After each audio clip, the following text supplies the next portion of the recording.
আজকে তো বৃহস্পতিবার আর আমার মেয়ের খুব শখ সে ঘট বসাবে। সে আজকে পরীক্ষা শেষ, তার আজকে খুব আনন্দ। তো সকাল, সকাল সে স্নান করে চলে এসেছে। সাথে কিন্তু আমিও আছি। কিন্তু আমি আজকে পুজোর কোনো কিছুই করিনি। আমার শরীরটা আজকে অনেকদিন ধরে বেশ খারাপ। প্রচণ্ড মাইগ্রেনের সমস্যায় ভুগছি।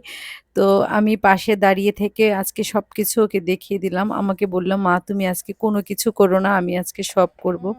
তা আমি পাশেই দাঁড়িয়েছিলাম। দাঁড়িয়ে থেকে সব নিয়মকানুন দেখিয়ে দিলাম। আর ভগবানের আশীর্বাদে আমার মেয়ে পুজো করতে খুব পছন্দ করে। খুব সুন্দর করে আজকে লক্ষ্মী মায়ের ঘট বসিয়ে আমার মেয়ে পুজোটা সম্পূর্ণ করল। আমার মেয়ে পুজো দেওয়ার পর তারপর আমি এসে একটু মেন্থলের ভাপ নিলাম। তোমাদের যাদের আমার মতো মাইগ্রেনের প্রবলেম আছে তোমরাও কিন্তু মেন্থলের ভাপটা নিতে পারো। এটা নেয়াটা একটু ঝামেলার, মানে একটু কষ্ট হয়, জ্বলে মুখটা। তারপরেও না একটু আরাম পাওয়া যায়। হয়তো খুব একটা কমে না কিন্তু আরাম পাওয়া যায়। ব্রেকফাস্টে না তেমন কিছুই করিনি। কিছু ফ্রোজেন রুটি ছিল সেগুলো ভেজে মেয়েকে আর আমার হাসব্যান্ডকে দিলাম। আমি আর আমার ছেলে এই যে ধোসা খেলাম। সেদিন যে ধোসা বানিয়েছিলাম কিছুটা ধোসা বাটার ফ্রিজে ছিল। সেটা বের করে আজকে আমাদের জন্য একটু ধোসা বানালাম। আর এই যে আমার হাতের দই দিয়ে একটু রায়তা বানালাম।